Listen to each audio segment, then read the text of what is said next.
سلام دقير رحلات تخاتلتي علنا سمتكال نخلهم إيرتان حواتين أعاتين أويشتنا وصاين تقمطو سلاما فقرا تعنا قسانة يمني لكم اتخل جزي كباهم زرغب زرلخو تسفان مورالن حابون نحن اتتوبني هناتن رئيتون كيمز جنكم حل فايدلن أبزا جانل زيا حديش زخونكم سبات سابسكرايب بمقبار تخاتلتي نازي جانل نغتكونو بخبري نعدمكم كم تلمود كل جزي كنتك اسن كنت سن كلنا إيرتراونت كل جزء قبل بنايهم. منقص الشعبية ظلوا مرقصي انتهي يمثل. شعبية سلطان كهز كله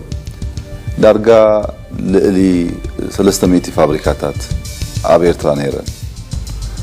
لومي درجة كلن عني حنتي يونيفرسيتي نيرا اسمرا يونيفرسيتي تبعال. نساون تعزيا. How old are you? How old are you?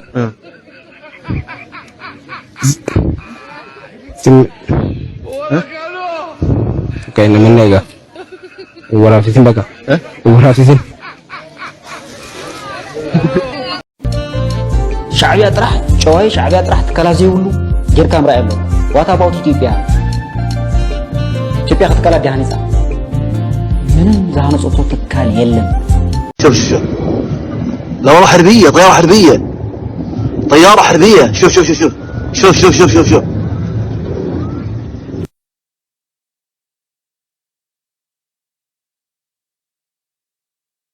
بحر زدلن تخوينو بحر حزب إرترا بعلو تقاليسو بحرون مريتو زملسة حزب إرترا نسلات دتو خفيلو زرقاقتو مسل عرسوسانو نزعنا تنسير لولو اوزي مسحدك زخونا حايل متحبار نتستقال اسكالو علامة مش ررات إرترا خنطفينا تورزو لكم سي سواء نقو شعبية مسطفاهم نماليكم كتمرحوا أبي إرترا فلسطينيين عندكم تمرحوا سومالياوي عندكم تمرحوا نيجيرياوي عندكم بس أبي إرترا تمرحوا أنا خرد أنا كاله ما تهزم اللي تفتحوا ما ليكم تمرحوا إرترا ناي ليبيا ناي تشاد ناي سنترال أفريكان ريبابليك ناي السودان ناي جنوب السودان لأمريكا نزي الأمازي أبقى بحر زل أجندات مودعات يقولون أبي يمن تمال تجبر حلخلخ بزي الكات الصعبة وأنت تخيل نجار يكونن هجيب كمزة مسألة خناتات إذا كله زجبر دلله إمارات وكيل يكونن إمارات وكيلنا كانوا تكوينا أسرح يلا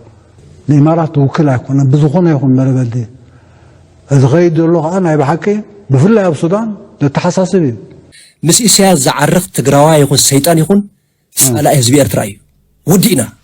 كنعرف مس إسياس متعرف مس سيطان متعرف ودينا مس إسياس كاك تشافا يخن مس إسياس عقد سد أي نقدر فكنا نحنا أنا تجراوا مش حزب تجراي يزدحنوا له منقدي ولا مس هتلر كوينو دحر حزب تندحر دحنته ندحر زرقاقص كوينو نايتو باك حطوا عقد سد الناي I don't care اللاماتكم سبات يكون دور كان غير يلن بنايسب دم يحاسب انت سمع لنفسكم زيكونكم باب قيمه تدريكم زلهم تاخذ قبرنا نحن كنا نقدم وزلنا حزبها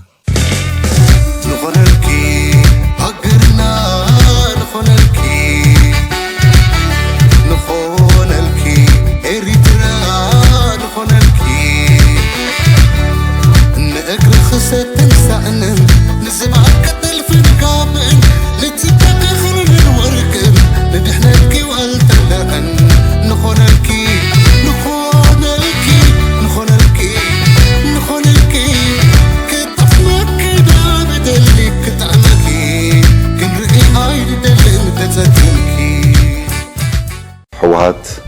ناب مريت كورد بزيكل بلوي كل حساب تتعسر ودبيو حجي صقم كونو زلو اب كبابي والقايت سفناقلو زملكتيو كوينات مدلاو እና ገበረ እዩ ይዝብሃል ወረታት አለው ህዝብ ትግራይ ሰላምን ልማትን ይግባው ሰላምን ልማትን ይፈቱ ሰላምን ልማትን ተቃሊሱ ይዘሎ በአንጻሩ ዳግም ወግን እንወትን አይግባውን ዝብል ጽኖነት ያለኒ በተጥሮ ፋይሊ ከም እብድ ከልቢ مس منسي تجراي مس አባላት ጸጥታ ትግራይ مس مهرات دياسبورا مس ملاحظ تجراي اب كبيد قرهنتاتي መንግስት ሻዕብያ ዘለዎ መርገጺ እንታይ ይመስል ሻዕብያ ስልጣን ከህዝከሎ ዳርጋ ልዕሊ 300 ፋብሪካታት ኣብ ኤርትራ ነይረን ሎሚ ዳርጋ ኩለን ዓንየን ሓንቲ ዩኒቨርሲቲ ነይራ ኣስመራ ዩኒቨርሲቲ ትበሃል ንሳውን ተኣፅያ ንጎ ኣብ ማስ ሚድያ እንዳመፀኻ ስራሕ ዘይብሉ ሰብ ብዛዕባ ናይ ሃገርና ክዛረብ ኣይመልክዓሉን እዩ ኣብ ሃገርና ዝነበረ ፋብሪካታት መንድዕኒዎ ነቲ ባዕልኹም ዘዕነኹሞ መንግስት ናይ ኤርትራ ከም ዘዕንዎ ኣብ ሃገርና ዝኾነ ፋብሪካ ከም ዘየለ ኢትዮጵያ ኸኣ ከምዚ ምዕብልቲ ሃገር ህዝቢ ኢትዮጵያ በጥሜት እንዳመተን ከሎ ሰብ ንኽሪእሉ ኣብ በዓል ኣዲስ ኣበባ ዘብለጭልጭ እንተገበርካ እቲ ጥሜትን ድኽነትን ኣብ ህዝቢ ኢትዮጵያ ዘሎ ዝኽወል ኣይኮነን ብኹሉ ሰጊኡ እንዲ ዘሎ በቲ ብትግራይ በቲ ኸኣ ብኤርትራ ሃገርና ስጋኣት እዩ ዘለዎ ስጋኣት ንኽስማዓካ ዘይደሊ እንተኾንካ ዜናትካ ክትጥምት ኣይነበረካን ብዜናትካ ክትፍክርን ክትጃሃርን ኣይነበረካን ኣብቲ ዝሓለፈ ተዓዚብና በቃ ስቕልካ ጀላቡ እንዳምፀኻ ካብ ምጽዋዕ ክሳብ ሶማልያ ባሕሪ ክንሕሊና ኢልካ ጀላቡ ሒዝካ ኣብ ማይ ዕቋር ከድካ ምርኢት እንተገበርካ ከምዚ ቀይሕ ባሕሪ ዝሓስካ ኮይኑ ክስማዓካ ይብሉን እቶም ኣብ ኢትዮጵያ ኣብ ዩኒቨርሲቲ ዝተማሃሩ እዚኦም እዮም ዝኾኑ ዘለዉ ሃውልዳሪ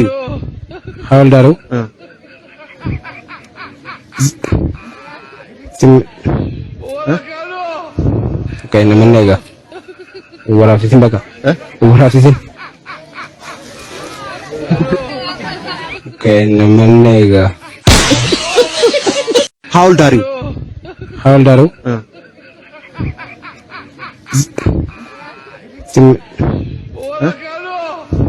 kayak namanya ga warafisin baka warafisin kayak namanya ga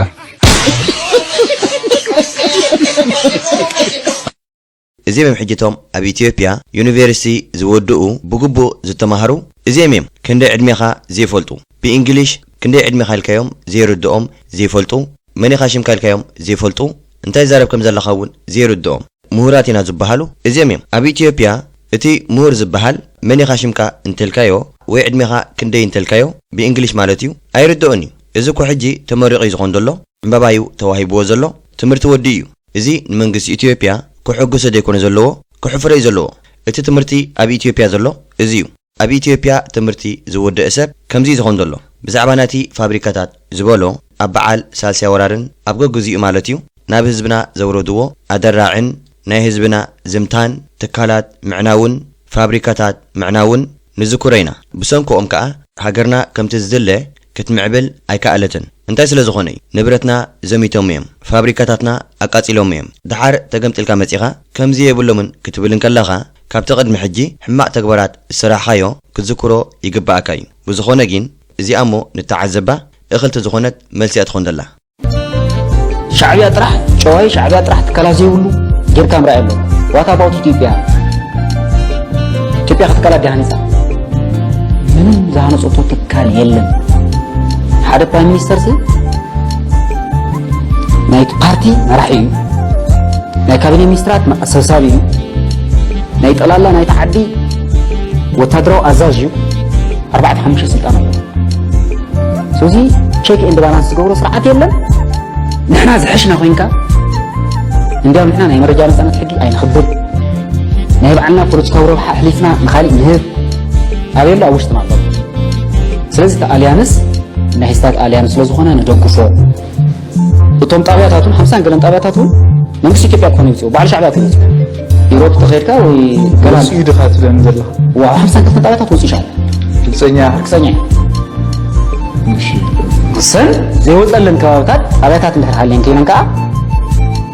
ንኽወፅእ ምስራሕ ኣብኡ ዘለዉ ዜጋታትና ብሰላማዊ ዲሞክራሲያዊ መንገዲ ክነብሩ ምስ ህዝቦም ክራኸቡ ኦፕንሊ ክንሰርሕ እዩ ዝግበአና ዝብል ሓሳብ እዩ ዘለና እዚ ናይ ስታት ፊት ካው አንተ بحق መንግስቲ ክንራኸብ ይፈቅድና ንካን ትግራይ بحق መንግስቲ ዲያ ትምራሕ ዘላ እዩ ታሪኽቶ ትግራይ ክልል ዓፋር ክልል ኦሮሚያ ክልል ደቡብ ኩለን ክልላት ኢትዮጵያ ብናይ ክልለን ሕገ መንግስቲ ይመሓደራ ኣለዋ ልዕላዊ መሬተን ተኸቢሩለን መንግስቲ ኢትዮጵያ ልዕላዊ መሬተን ኣኽቢሩለን ይሰርሕ ኣሎ ኣብ ትግራይ ግን ኣይተኸበረን ስለዚ መንግስቲ ኢትዮጵያ ሕገ መንግስቲ ናይ ኢትዮጵያ ከኽብር ኣይከኣለን ሕገ መንግስቲ ትግራይ ከኽብር ኣይከኣለን ኢትዮጵያ ማነው ትግራይ ኣብ ኢትዮጵያ ምንም ዓይነት ውክልና ኣይብላን حدا جنرال سلاز غدا وي حدا اكتيف سلاز غدا وي حدا بوليتيكا مراحي سلاز غدا او سلاز تشمع يكون او هاوس اوف بيبل ريبريزنتاتيف هاوس اوف فيدريشن كابيني مينسترات من معناته وكلنا يبنا ليغال يلقى ليغال مسئنا ኢትዮጵያ መንግስት ይዘራخمنا ሕገ መንግስት የለ ኦንሊ ፕሪቶሪያ راح ካብ ፕሪቶሪያ መሰረተ ልማዓታት ኣብ ኦሮሚያ ናብ ደቡብ ናይ ኮሪደር ልማዓት ስራሕ ታይቶ ሰሪሑ ትግራይ ምን ይል ኢንቨስተራት ትግራይ ምድሕር ዝብለስሉ ከይዲ ይዞም ተንዘራخمنا በቃ ቴል የላ መብራት አይደላ ባንክ ላ ሲም ስራሕ አለው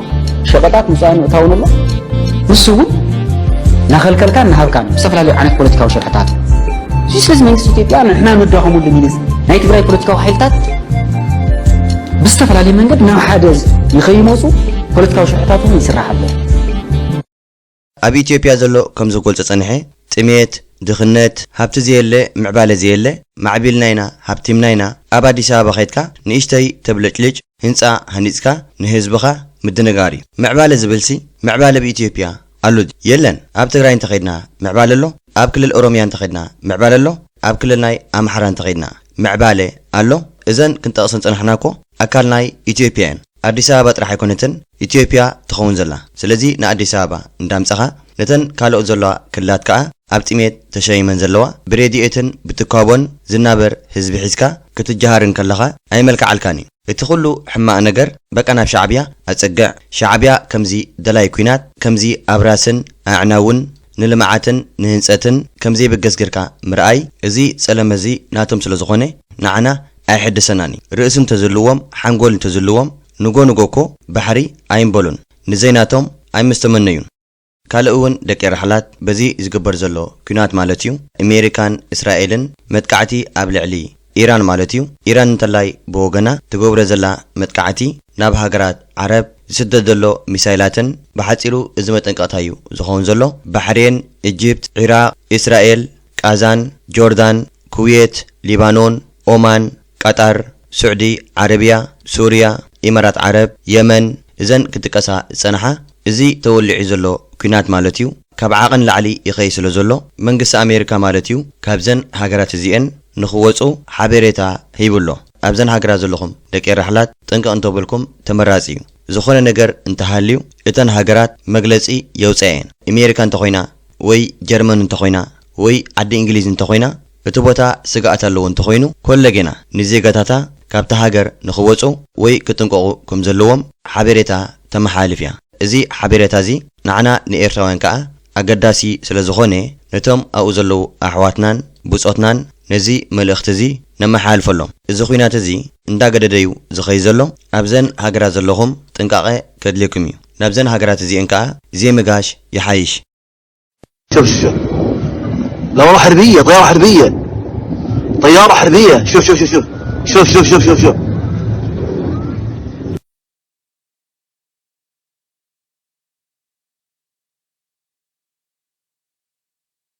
شوف شوف لو ከምዚ ዝተዓዘብናዮ ደቂ ረሕላት ኣብዚ እዋን እዚ ነፈርቲ ናይ ኣሜሪካ ማለት እዩ F-15 ዝበሃላ ናይ ኩናት ነፈርቲ ብናይ ኢራን ይህረማ ኣለዋ ይወድቀን ዘለዋ እዚ እውን ኣሜሪካ ዓብ ዝኾነ ውድቀትን ፍሽለትን እዩ ማለት ኣሜሪካ ክትበሃልን ከላ ከምዚ ሓያል ሃገር ነፈርቲ ናይ ኣሜሪካ ናይ ኩናት ማለት እዩ ከምዚ ድፈራን ከምዚ ይህረማን በቲ ባዕሎም ዝምክሕሉ ቀጻል ማለት እዩ ከምዚ ከጓንፉን ከሎ ቀሊል ኣይኮነን እዚ ኩናት እዚ እውን ድሕሪ መራሕ ናይ ኢራን ማለት እዩ ድሕሪ ማቱ ተደጋጋሚ መጥቃዕቲ ናብ እስራኤልን ናብ ካልኦት ሃገራት ዓረብን ኢራን ተካይዳላ ኢማራት ዓረብ ከም ዝተሃርመት ተዓዚብና ኢና እንታይ ስለ ዝኾነት ተሃሪማ እተን ዝሃረመተን ኢራን ከ እንታይ ስለ ሰረሐን ማዓስከራት ናይ ኣሜሪካ ኣብ ሃገረን ስለ ዘሎ እዩ ሃገረን ብሰራዊትን ደይኮነ ብበዓል ኣሜሪካ ስለ ዝመሓደር ኣብኡ ዘለዉ ሰራዊት ናይ ኣሜሪካን ማዓስከራትን ከዓ ብኢራን መጥቃዕቲ ይወርደን ኣሎ በዓል ኢማራት ዓረብ ኣብ በዓል ሱዳንን ኣብ ኢትዮጵያን ኣብ በዓል የመንን ብሓፂሩ ኣብ ቅርና ኣፍሪቃ ክሰርሑ ፀንሐት ናይ ህዝቢ ጥፋኣትን ዕንወትን ቀሊል ኣይኮነን ኣብቲ ዝሓለፈ እውን መንግስቲ ናይ ሃገርና ብግቡእ ገሊፅልና እዩ ክሳብ ዳሬ ሰላም ክትከይድ ሞምባሳ ላሙ ክትቆፃፀር ሞቃዲሾ ክትሕዝ ከምዚ ዓይነት ኣተሓሳስባ ከምፆ ዝኽእል ሓደጋ ቀሊል ኣይኮነን بالتفلالي مخنياتات ودبات كان معبل ودبات تمعبل سب يبلون دي تمرين መንግስታት የለውን ደን ህዝብታት የለውን ደም ናታቶም ወሰባት ከማዕብሉ ዝኹሉ ናታቶም ኢንዱስትሪ ከማዕብሉ ዝኹሉ ናታቶም ትሕተ ቅርጽ ጽሑፍ ከብሉ ዝኹሉ ኣይኩሉ የለውን ደም ማልያ ዘይብሉ ዛንታ እዚ ኢልካ ጽብጽቦ ትኽእል ከምዚ ዓይነት ሕልሚ ሒዝካ እዚ ሱዳን ዝግበር ዘሎ ምትእትታው ካብኡ ዝወፅ ኣይኮነን ናይ ሊብያ ናይ ቻድ ናይ ሴንትራል አፍሪካን ሪፐብሊክ ናይ ሱዳን ናይ ደቡብ ሱዳን ደሚርካ ነዚ ዕላማ እዚ ኣብ ቀይሕ ባሕሪ ዘሎ አጀንዳታት መወዳእታ ይብሉን ኣብ የመን ትማልት ተገብረ ሕልኽልኽ በዚ ኢልካ ክትጻባጸው እንትትኽእል ነገር ኣይኮነን ሕጂ ኣብ ከምዚ ኣመሰለ ኩነታት እዚ ሁሉ ዝግበር ዘሎ ንኢማራት ዝውክል ኣይኮነን ኢማራት ወኪል ናይ ካኖት ኮይና ዝሰርሕ ዘላ ንኢማራት ዝውክል ኣይኮነን ብዝኾነ ይኹን መለገዲ እዚ ኸይድ ዘሎ ከዓ ናይ ብሓቂ ብፍላይ ኣብ ሱዳን ዘተሓሳስብ እዩ إذا عصرت جزية مساعد الوادرونات مسين أب أديس أبا تراجفن أب دبرزي تراجفن أب باردار تراجفن كم زجاجة دبل دلله كابيد مساعد زياتان من يدم سندله معلت دراجف دلله سوار أبز مسي بومبا بز مسيو ناين فرت خمس مسي بعد كابي مسيو سباير إن الله عينه عميتي كنا نتغيدل من تايك ناي يمن زرزير كوقت زاربولو رؤسو دخال رستيو ناي ليبيا نبينو دخال رستيو زاربولو تغير ناي تشاد قال جدي فارستي إذا كل زخيد زلوا بدحرت زود الروح حيلثات الله قبل نوح جزي خواسو تصنعوا قدمت تقصكو ناي تطبيع ناي مسكان ناي دي مسكان بهالاجنداتات أوزمو ودات أوام بفلاي أو أمريكا مسناي ترامب ممسا خوغويلو صنع قداي زي نزبوتا نز خوابز بمولو ناي إسرائيل مقصصار كم زهلو وقت الرقاقص منتي بايتا مدميد كات صنعت كلا لك أبزت مالن زاربولن نبرنا فدرال كمزيلو حدا كمزيل زبحال دلو من يتم كند دقفتي لزمو قتلهم فدرال هم بروسبريتي إسرائيل قطر حدا قطر ردت إمارات فرنسا سالسيتي أمريكا رابعيتي زين انت كند اللو عيلان دبلاد اللو أبزوان زي انتاي ربحاتاتهم زم حيلتات زياتهم أبوش متعدا انتاهم قبر داليو سلامتاي ناي سومالي لاند قداي نبينو أقاويحهم أقربوا اللو كم سمعناه دك رحلات أبتز حلفون من قصني هاجرنا بجبو قليت أوي حيالاتنا ما نزحزنا نبتن عام زي بلن نب أفريقيا خيرنا حزبو ولا انت خسرنا نعنا زقدسنا اتي أبت هاجر زلو معدناتن عقر هابتناي هاجرن نسوم زحسبو ازيو بزعب حزبناي أفريقيا مالتيو أي حسبنيو إمارات لنا كنسوع عن كلنا إسرائيل أمريكا إلنا نسوع كم زلنا كردأنا له كوركورناتن سلازخونت أبزوان زغاء كم تسعة زمنايو أمريكا مس إسرائيل أبسرحو حبراوي متقعتي أبلعلي إيران مالتيو إيران كأ ملسيا تهبزلا إزي كوينات إزي كاللي زغوني كوينات يكونن سبز بلع كويناتيو بأقار زيكوني بمسايلن بدروناتن بزتراقاقي كويناتن معبالن زتحوسي إيران أبزوان نزي تولع زلو كوينات دو كيبلنا كنكسلنا ياتبلدلا مرحنا إيران مستقتله نربعة معالتات نحزن أواج أو جمالو صنح لنا خاء إزي فركش هاجر زمرح زلو من قسناي إثيوبيا ناتو تفاعتن عربتن نري نخون ترى خنت فينا تقول زلو خمسي سواء نقو شعبية مصدقاهم نماليكم كتمرحوا أبي ترى فلسطينيين عندكم ممسخموا تمرحوا سومالياوي عندكم ممسخموا تمرحوا نيجيرياوي عندكم ممسخموا أبي ترى تمرحوا أنا خرجت أنا كاله ما تهزمن حتى تفجهوا مالكم كتمرحوا إيرترا تسرعات مغيار تسرعات دسي لنا حق دنبي ديمقراطي يسفن عدنا الكامل كلاس حاليو أو شو هذا لكن للميتين 50 عامت نهز تقرأين نهز إيرترا تشفشفي أكل نهز تقرأين نهز إيرترا تراري تسمعمي بحدا خينبر أكلتينا قصقص ناقوري تحيزون نقورة زلنا مس حيل زي ناخذ تسلي في ناس نشعبية خنا تفتوا نازل لهم عادي حصود مخانو خنقرك يا سجل حيزول كم لسه كاين أكل تشين 10 سلستن حد مناسي إتراويان أبدأ جزلهم بوتاس إن أي نمبر متقالسنا شعبية تونسي خفت نيراتها بري ما تويت نيراتها نفلتا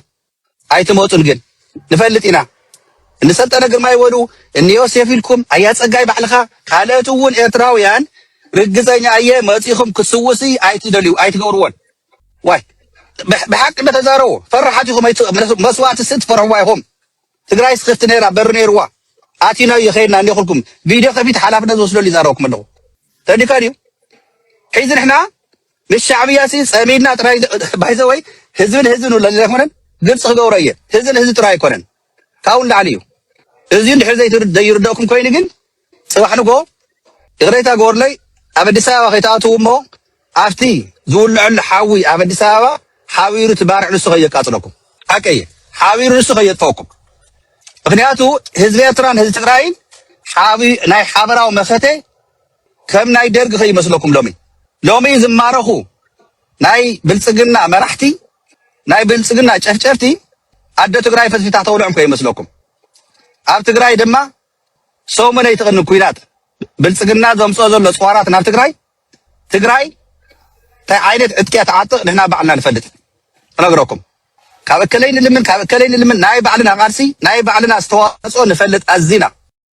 ነዞም እንደ ሓንጀ መንጂ ጽቡቕ ጌሩ እንድዩ ዝሰሃሎም ዘሎ ኣይገደፈሎምን እዞም ኩሎም ሃመማን ጣንጡን ዚዝ እንዳበሉ ዝረቦሽና እዞም ኩሎም ከዳዓት ዘኽብሮም ደይኮኑ ዝፈትዉ ዝሰሃሎምን ዘዋርዶምን ክብረት ዝኸልኦምን ዝሕስሮምን ከምኡ ደስ ዝብሎም ኣብዚ እዋን እዚ ናይ ሰላም ጽምዶ ሰጉም እዩ ዘሎ ደው ዘብላ ኣካል የለን በዓል ስልጣንያ እንተለፍለፉ በዓል ዝጎፍጓፍ እንተለፍለፉ ካልኦት መጺኦም እንተለፍለፉ ናይ ሰላም ስለ ዝኾነ ንሰላም ከዓ ብጽልኢ ኣይትዕበጥንያ ሰላም ኩሉ ግዜ ሰላም ስለ ዝኾነ ሰላም እዩ ዝስዕር ነዞም እንደ ሓንጀ መንጂ ከዓ በልዎም ክብረት ስለ ዘየፍትወሎም ናትኩም ጥፍኣትን ድኽነትን ሕማቕን ስለ ዝምነዩ ምሕረት ዝበሃል ኣይትግበሩሎም ከምቲ ንሶም ናትኩም ጥፍኣት ዝምነዩ ንስኹም ከዓ ናቶም ጥፍኣት ተመነዩ ባሕሪ ዝደሊ እንተኾይኑ ባሕሪ ህዝቢ ኤርትራ ባዕሉ ተቃሊሱ ባሕሩን መሬቱን ዘምለሰ ህዝቢ ኤርትራ ንሰላት ደቁ ከፊሉ ዘረጋገጾ መሰል ዓርሰ ውሳኑ ነፃነት ተንጽየሉ ኣሎ እዚ ምስ ዝሕድግ ዝኾነ ሓይሊ ምትሕብባር ነቲ ዝተቃልስካሉ ዓላማ ምሽረራት ገለገሊኦም ካብ ትግራይ ዝበቆሉ ጽግዕተኛ ምብስባስ ዘጥቅዖም ሰባት ወደብ ባለዎ ባሕርታት ባለዎ ህዝቢ ኤርትራ ይግብኦን ዝብሉ ኣብ ከምዚ ዝበለ እኩይ ነገር ዘይ ምስታት መትከላዊ መትከል ዝሓድሽ ገለገሊኦም ኣሰላልፎም ዝቀየሩ ናይ ገዛእቲ ደርብታት ናይ ወረርቲ ተሓሳስባ ዝሓዙ ዓሰብ ባናህና እዩ ዝባናህና እዩ ህዝቢ ትግራይ ከምኡ ኣይኮነን እቲ ህዝቢ ኤርትራ ተቃሊሱ ዘረጋገጾ መሰሉ ብዘይ ምሽረራፍ ይሕለወሉ እዚ መትከላዊ እምነት ናይ ህዝቢ ትግራይ እዩ መሰል ዓርሰ ውሳነ ህዝቢ ትግራይ እውን ካልኦት እንትድግፉ ተለው ካብ መትከልዮም ክብገሱ ዝግብኦም ስለዚ ሕዚ ኣብታ ዘለና ወቅቲ ኮይና ህዝቢ ትግራይ ናይ ህልውና ሓደጋ ኣብ ዘለሉ እዋን 40 ሚእታዊ መሬትና ኣብ ወረርቲ ኣብ ዘለሉ እዋን ሕዚ እውን ክነጥፈኩም ኢና ከም ህዝቢ ክነፅነትኩም ኢና ኣብ ዝበሃለሉ እዋን ምሕዝነትካ ምጥንኻር ብጣዕሚ መሰረታውን እዋናውን ጉዳይ እዩ ኣብዚ ጉዳይ ዝዓሙ ሰባት ድማ ምስጋና ይግብኦም ጥራሕ ዘይኮነስ ክንሕግዞም ዝግበአና ሃፍታምየ ዝብል ደራፊየ ዝብል ጋዜጠኛየ ዝብል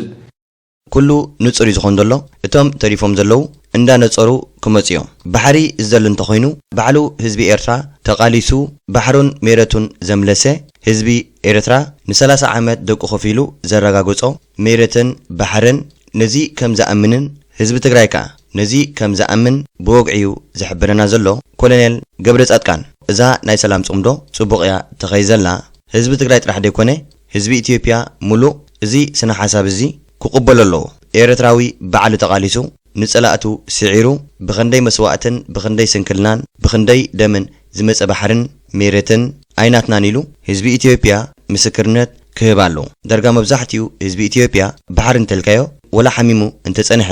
ይትስ እዩ ባሕሪ ስለ ሰምዕ እዩ እቶም ሓደ ክልል ይሕሽ እንተበልካ ዝሕሽ ይኮኑን ኩሎም ሓደ እዮም ኢትዮጵያውያን ስለ ዝኾኑ ናይ ኢትዮጵያ ስነ ሓሳብ ከዓ ጽቡቕ ጌርና ስለ ንፈልጦ እቲ ኣብ ሓንጎሎም ዘሎ ከይደቀሱ ዝሓልምዎ ንፈልጦ ኢና ዜናትካ ምድላይን ዜናትካ ምምናይን እቲ ጉራን ፈኸራን ጃሃራን ከዓ ናቶም እዩ ብሓፂሩ እዚ ናይ መንግስቲ ኢትዮጵያ ባሕሪ ዶ ዓሰብ እንዳበለ እዚ ቐጻሊ ዝነብሖ ዘሎ ከም ዝቃወሞ እዩ ዝሕብር ዘሎ ኣብ መስመር ኢኹም ዘለኹም ነታ ሒዝኩማ ዘለኹም ከዓ ገጥ ኣቢልኩም ሰራዊት ናይ ኢትዮጵያ ዝበሃል ኣብ መሬትኩም ክእትኹም መሬትኩም ባዕልኹም እንዳሓለኹም ንህዝብኹም እንዳተኸላኸልኩም ንመሬትኩም ኣውሑስ ኢኹም ቃልሲ ናይ ህዝብና ጥራሕ ደይኮነ ዝፈልጦ ዓለም እያ ትፈልጦ ብቕልጽሙ ናጽነት ዘምጽአ ብቕልጽሙ ሃገሩ ዘውሓሰ ጅግና ዝኾነ ህዝቢ ዘለና ይብለከ ኣለሁ ግን ኣነ እስኻ ዓቕሚ ይብልካን ክትዛረብ ይኻ بليز ኣብ ስደት ኮይንካ ولا سخف سدت ትግራዋይ ደም ዝኸፍለልካ ንዓኻ የለን ንባዕሉ أنت لنفسك يخفلنا تقراوي مس إسياس أيكونن مس البشر تقطمه بلك نقرك نصرت زي بصحينا بتقارو ወይ تقار سمو مس إسياس زعرف تقراوي يكون شيطان يكون على حزب إرتراي ودينا كنعرف مس إسياس نتعرف مس شيطان نتعرف ودينا مس إسياس كاك تشفا يخن مس إسياس عقدسن أي نقد فكنا نحنا أنا تقراوي مش حزب تقراي زدحنولو منقدي ولا مس هتلر كوينو دحر ህዝብት እንድሕር ድሕነቱ እንድሕር ዘረጋግጽ ኮይኑ ናይ ቱፓክ ሕጡ ኣይግድሰኒ ናይ አይ ዶንት ኬር ጠላማት ይኹም ሰባት አይደሉም ጥልወካ ነገር የለን ጠላማት ይኹም ብናይ ሰብ ደም ያሐስልጣ አንተ ስማ ንነፍስኩም ዘይኮንኩም ኣብ ጢመት ተደርግኩም ዘለኩም እንታይ ክትገብሩና ንሕና ኮይና ንቀልቦ ዘለና ህዝብኻ መን هتقول وسخه نحن نقول لنا نحن عندنا عساوي 10 عرش واطي حيتفلطن انا زو صخو غندب تزنغركا ويتل نركا ومين انا قلت انا غير ما تعاليسو سلطنه غوبز سلطنه من غنزب دي من غنزب دي 10 عرش واطهان ناتكا 10 عرش 10 عرش سلطنه سنه تقرا الحين قال 10 عرش واطهان صح طلمات يخو سنقو عرا صبريكم يو المتكم ريو سكاريني سلطنه غرماي كم كالوت ورنا غن انت اسمع نحنا غيرنا الا نفلط بعلهم قد المسل 10 عرش واطيخا غن 10 سب مسواعت خفللك دلخا زيات ايكونن انت سنه سرعه كبر زي تخي بالني መቸም እቲ ጉዳዮም ጥቡቕ እንዲዩ ዝኸይ ዘሎ ከምቲ ንፈትዎ እዩ ሓደ ከዳዕ ሰብ ጠላም ሰብ ክፅፋዕ ጥራሕ ዘለዎ ከዳዕ ስለ ዝኾነ ጠላም ስለ ዝኾነ ንዓኻ እውን ኣይጠቕመካን እዩ ምክንያቱ ፅንሒ ንዓኻ እውን ክገድፈካ ስለ ዝኽእል ውሕስነት የብልካን ኣብቲ ዝሓለፈ ተዓዚምናዮም ትግራይ ተሰዕርዶ ትግራይ ተዕወት ጻዕዳ ዝተኸደና ትዲኤፍ ኢና ሕልፍ ሓሊፎም ከዓ ንሕና በዓልናሲ ተጓሪ ኢና ኣደ ትግራይ ኣደያ ኣደ ኤርትራ ግን ኣደ ይኩነትን ስለዚ ኣደ ትግራይ ኣደ ስለ ዝኾነት ነደ ትግራይ ክንሕግዝና ኢሎም የተኣደነ ገንዘብ ሰዲዶም እዮም ሕጂኸ ናበይ ከይዶም ኣለዉ ናብ መንግስቲ ኢትዮጵያ ከይዶም ኣለዉ መርገፂ ስለ ዘይብሎም እዩ ካልእ ኣይኮነን እኮ ዕላማ እንተዘይብልካ መርገፂኻ ንፁር እንተዘይኮይኑ ወላ ድቃስ ኣይትድቅስኒኻ ጎቦ ልብኻ ስለ ዝኾንካ ናብቲ ዶ ጥዕመኒ ናብቲ ዶ ይጥዕመን እንዳበልካ ድቃስ የብልካን ቶም ትማሊ ብሰብኣውነት ኢና ንህዝቢ ትግራይ ንቃወሞ ንድግፎ ነበርና ዝበሉ እታ ሰብኣውነቶም ሎም ይከይዳ ምክንያቱ ትኹነታት ከም ዘለዎ ይቕፅል ዘሎ አብይ አሕመድ ሕጂውን ንመሬት ትግራይ ሸይጡ ንትግራይ ክመቃቀል ገለ እዩ ዝደሊ ዘሎ ሕጂ ናይ በዓል መሬት ጸለምቲ ምዕራብ ራያ ገለ ዝሙሉ ዝበሃል ዘሎ ኣብ ትሕቲ ፌደራል ኣትዩ ማለት እዩ ቅድሚ ሕጂ ግን ኣብ ትሕቲ ትግራይ እዩ ነይሩ ሕጂ ኣብ ሎንግ ተርም ከዓ ኣብ ኣምሓራሙ ምዝዛው ይተርፍ እዩ ሶ ኣበይ ይትፍታሕ መፅኡ ህዝቢ ትግራይ ብጥሜትን ተመዛበልትን ኣብ ቦታኦም ኣይተመለሱን ገለ ሶ ከመይ ገይሮም እዞም ሰባት እዚኦም ምስ አብይ አሕመድ ክንሰርሕ ኢና ድብሉ ደሎ ካልእ ዘምፅኦ ዘለዉ ሕቶ ድማ ስለምንታይ ምስ ኤርትራ ዘሎ መንግስቲ ንበሎ ዋላ ስርዓት ምስኡ ስለምንታይ ትሰርሑ ዝብል ትግራይን መሪሕነት ትግራይን ህዝቢ ትግራይን ምዘዋፆን ምስንዑ ዘርግሖ ናይ ምስራሕ ሙሉ መሰል እዩ ዘሎ ትማሊ ሓጊዝናኩም ኢና ኣብልዕናኩም ኢና ሞ ዝበላዕኩም ምን ምለሱ ዝብል ዘረባ ብጣዕሚ ሸይሚ እንታይ ዝበሃል ሓደ ግዜ ሲ ብኻ ሓገዝ ተሪፍና ዘብል ንሕና ኮ ትማሊ ዝሓገዝናኩም ትልዋ ክትሕግዝ ከለኻ ኮ ሰብኣውነት ንህዝቢ ትግራይ ሓራኽ ተውፅል ኢኹም ካን ትማሊ ኾ ብትሕግዝ ነይሩ ሞ በቃ ተዘውፀኻዮ ህዝቢ መቸም በዚ ኮይኑ በቲ ኣብ ተዛማዲ ወይ ኣብ ማእከላይ ኩነታት ኣለዎ ክንብል ንኽእል ዋላ ኮ ኩነታት ተዘይተቐየረ ትኹናትካ ተወዲኡ ኣሎ ሕጂ ሰብኣውነትካ ኣብ ጎኒ ትግራይ ክትቅፅል ኣይግባእካን ብሎጂክ ማለት እዩ ብሞጎ ዶስ ናይ ትግራይ TDF ተሰኪምካ ሕጂ ተሓሳብ እንታይ ነይሩ ኦኬ ናይቶም መንእስያት ናይ ተራ ህዝቢ ገለ ካልእ ነይሩ ኾን ኽእል እቲዮም ንመሪሕና ገለ ዝብሉ ኣሕዋት ግን ናይ ትግራይ ሓይሊ ተጠቂምካስ ኣስመራ ክእቶ ይኽእል እዩ ዝብል ሚስ ካልኩሌሽን እዩ እዚ ዘይቁርዑ ገምጋም ኢኻ ንደንቢ ተቃውሞ ክሳብ ሕጂ ኣብ ምንታይ እትይዎ ዘሎ ኣብ ሽግረት እዩ እዚ ሓሳብ እዘን ሕልምታትን ናይዞም ኩሎም እንዳሓንጀ መንጂ ንስኻ ዘለኻዮም ናይ ኩለኹም ሓሳብ ዝነበረ እዩ ሰራዊት ናይ ትግራይ ንሰራዊትና ክስዕር እሞ ኣብ ታንክታት ናይ ህወሓት ተወጢሖም ኣስመራ ክኣትዉ ከምዚ ንሻዕብያ ዝፀረግዎ ባዕሎም ስልጣን ክሕዙ ናቶም ሕልምታት እዚ ጸኒሑ ሕልምን ጋህድን በበይኑ እዩ ክትሓልም ትኽእል ኢኻ ተግባር ዝበሃል ግን የለን ክትፍክር ትኽእል ኢኻ ተግባር ዝበሃል ግን የለን ኣብዚ እዋን እዚ ንተጋሩ እንታይ እዮም ዝብልዎም ዘለዉ እቲ ቅድሚ ሕጂ ዘብላዕናኩምን ዝሓገዝናኩምን ሙሉስልና እዮም ዝብል ዘለዉ ከመይ ገይሮም ክመስልኩም ኣደ ትግራይ ኣዴና እያ ኣቦ ትግራይ ኣቦና ኢልኩም እኮ ባዕልኹም ገንዘብ ናብ ኣቦኹም ዲኹም ናብ ኣዲኹም ዲኹም ናብ ኣቦ ትግራይን ናብ ኣደ ትግራይን ማለት እዩ ሰዲድኩሞ ኢኹም ነዲኻ ዝሃብካይ ገንዘብ ኣይመለስን እዩ ነዚ ናይ ሰላም ጽምዶ እንተተቐቢልኩሞ ምስ ኤርትራ ሰላም እንተኢልኩም ገንዘብና ሙሉስልና ንትግራይን ንህዝቢ ትግራይን ከም ዝበዓሎም ዘመሓድርዋን ዝእዝዝዋን ከምኡ ኮይኑ እንድዩ ስምዖም ዘሎ ካብ ትግራይ ተዕወት ናብ ምንታዮም ኣትዮም ዘለዉ ተጓሩ ጠለማት ኢኹም ከዳዓት ኢኹም ካሕዳማት ኢኹም ከምዚኦም ዝብል ደለው እንታይ ስለ ዝኾኑ ህዝቢ ትግራይ ሰላም ስለ ዝበለ ስለምንታይ ሰላም ትብል ንምንታይ ኣብ ኩናት ዘይትነብር ኣብ ኩናት ዝነብር ህዝቢ ኮ የለን ወዲ ሰብ ክቐስን እንተኾይኑ ሰላም ይዘድልዮ እዞም ሰባት እዚኦም ከዓ ነዛ ሰላም ከሊኦሞ በቃ ነዛ ሰላም እዚ ክንቡትነና ዝብተን የለን ንቅድሚት እንተዘይኮይኑ ንድሕሪት መምላስ የለን ንሕና ኮ ጸላእትና ኣቀድማ ቢልና ፈሊጥና ኢና እቶም ተጓሩ ከዓ ትግራይ ተስዕር ትግራይ ትዕወት ስለ ዝበልዎም ከምዚ ዝሕግዝዎም ዘለው ካብ ልቦም እዛረቡ ዘለው ከም መሲልዎም ብዝኾነ ግን ከምዚ ኢሎም ክዋረዱን ከለው በቲ ክጽፍዑን ከለው ብጣዕሚ እንዲሁ ደስ ዝብለካ ቀጽልዎ ይኹም ሰላም ጤና ይስጥልኝ እንዴት ናችሁ ሰላም ናችሁ እንግዲህ መቼም የአዲስ አበባ አስተዳደር አይ ኢትዮጵያ የምትባል ሀገር በቃ ሰው ፊት በመጣችሁ ስትቆሙ ስትፈክሩ እናንተ በቃ አንደኛ እንደናንተ እንደሌለ ሆናችሁ የምትቀርቡት የብልጽግና ስርዓት በእንግሊዝኛ ደግሞ በቃ ልመና እኛ ከኤርትራ ጋር መወያየት በሰላም እንፈልጋለን ቀን በቀን መጣችሁ ሰው ፊት ስትቀርቡ ሚዲያ ላይ ስትቀርቡ እኛ አስመራ በአንድ ቀን እንገባለን በሰዓት እንገባለን እኛ አሰብ እናስመልሳለን እኛ የአድዋ ድል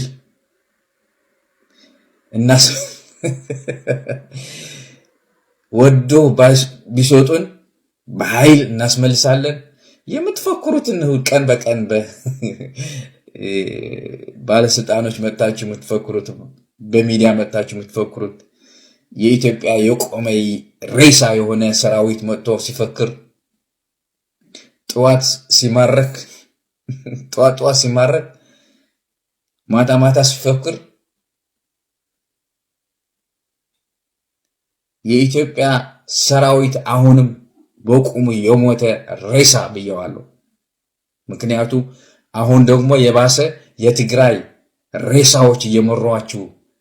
አስመራን እንገባ በሰዓት አስመራ እንገባለን ብለው ሲፎክሩ ሀገራቸው ጥሎ ህዝባቸው ክዶ አዲስ አበባ ያሉ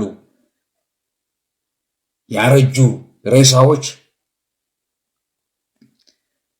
በቃ እነሱ የሚያደርጉ ይመስላችኋል በሚዲያ መጥቶ አስመራ በሰዓት ቢገቡት በስልጣን ያሉበት ሰዓት ጊዜ ለምን በሰዓት አልገቡት በጣም ትገርሙ እኮ ነው አሁን ደግሞ እቺ እውር የሆነች የአዲስ አበባ አስተዳደር 44 እግሯ የአድዋ ድል እንፈጽማለን ሄጂና አድዋ የትግራይ ህዝብ ነው ድሉ ራሱ ይበለው የትግራይ ህዝብ እየጨፈጨፋችሁ በድሮን ሰው እየጠፋ እንዳይበላ እንዳይጠጣ ዘግታችሁ የአድዋ ድል ሌቦች መጀመሪያ ለህዝብ ሽውንና ከዛ ስለ አድዋ መታወሪ ፋና አሰብ መጀመሪያ የናንተ ህዝብ የናንተ ቤተሰቦች ወደ ጦርነት ላከ በጦርነት መጀመሪያ እናንተ መጣችሁ አስተዳድሩ የደሃ የህዝብ የኢትዮጵያ ህዝብ እያየነው እኮ ነው የኢትዮጵያ ሰራዊት በቁሙ የሞተ ብያለሁ ከዚህ በፊትም አሁንም የኢትዮጵያ ሰራዊት ሬሳ በቁሙ የሞተ ጠዋት ሲማረክ ማታ ሲፈክር ባለስልጣኖች በሚዲያ መጣችሁ በቃ ኑና ሞክሩ ኑ ብለናል ከዚህ በፊትም ብለናል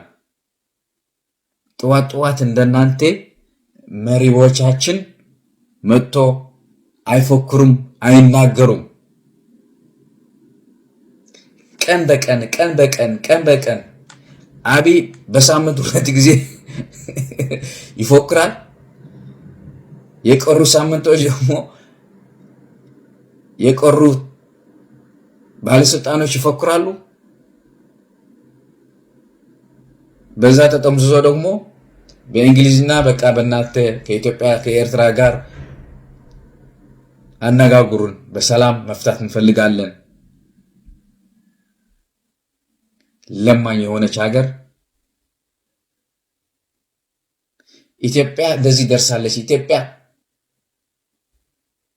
ኢትዮጵያ ለማኝ ሀገር በድህነት ውጭ የማያድርባት አዲስ አበባ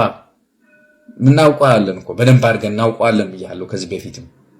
እናውቀዋለን። በሃይላይት ቤት ሰርቶ ውጭ የሚያድር የሚበዛባት ሀገር አዲስ አበባ በአምባሲዎች በለማኞች የተከቦ የኤምባሲ ሰራተኞች ሲገቡ ሲወጡ ችግር ያገኙባት ሀገር ስንት ህዝብ ስንት እናቶች እኮ ውጭ የሚወሉ የሚበዛባት አዲስ አበባ እኮ ከተማን የምታስተዳድር አንቺ። ይህን አስተካክሉና ስለ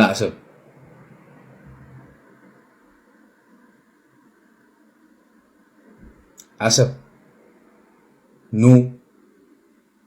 መኩሩ። ቀን በቀን መፈከር አይደለም። አሰብ የኢትዮጵያ ነው። ደም ጠጥተህ ነው የምትመለሰው። ደም ከዛ ወደ አባይ ሄደህ ደፍተህ ቀይ ባህር ታስመስለውና ቀይ ባህር ሆኖ ይሰማሃል።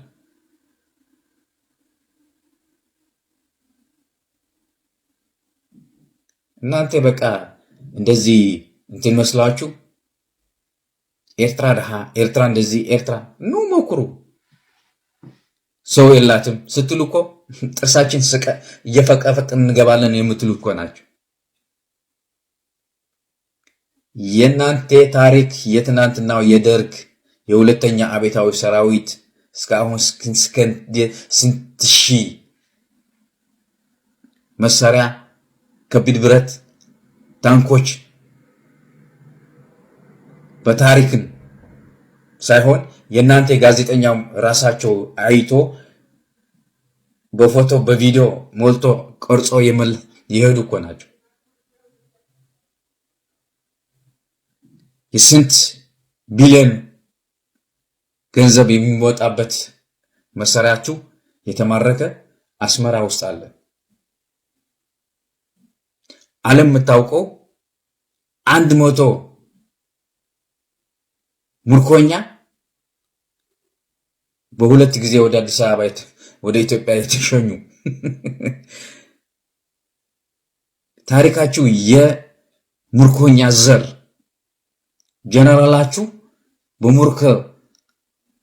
የተመለሱ ጀነራሎች ነው ያላችሁ። እነኚህ ይዘሽ አሰብ እናስመልሳለን ብለሽ ስትፈክሪ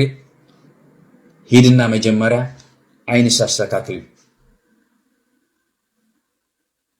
ጦጣ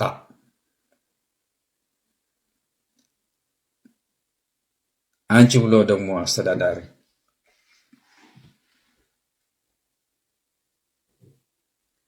ይሄ ብልጽግና ስርዓት የያዘው ባለስልጣኖች አሁንም ትናንትና የትግራይ ህዝብ ሰው አስጨርሶ ከብልጽግና ሩጦ ስልጣን ሊያዙ በቁማቸው የሞቱ ሬሳዎች አስመራ እንገባለን በሰዓት። ኧረ በስመ አብ! እንኳን አስመራ ትግራይም ልትገባ አትችልም።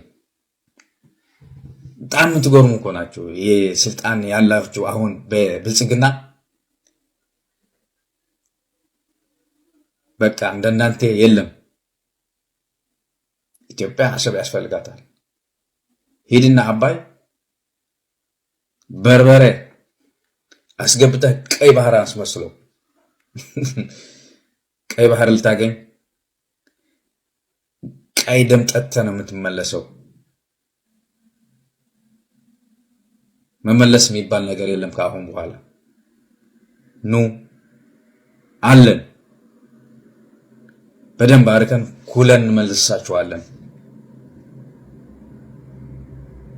ከመፎከር የበለጠ ነገር ምንም ልታደርጉ አትችሉም። አሁንም የሞተ ሬሳ የሆነ ሰራዊት ይዘህ የትም ልትደርስ አትችልም። ጅል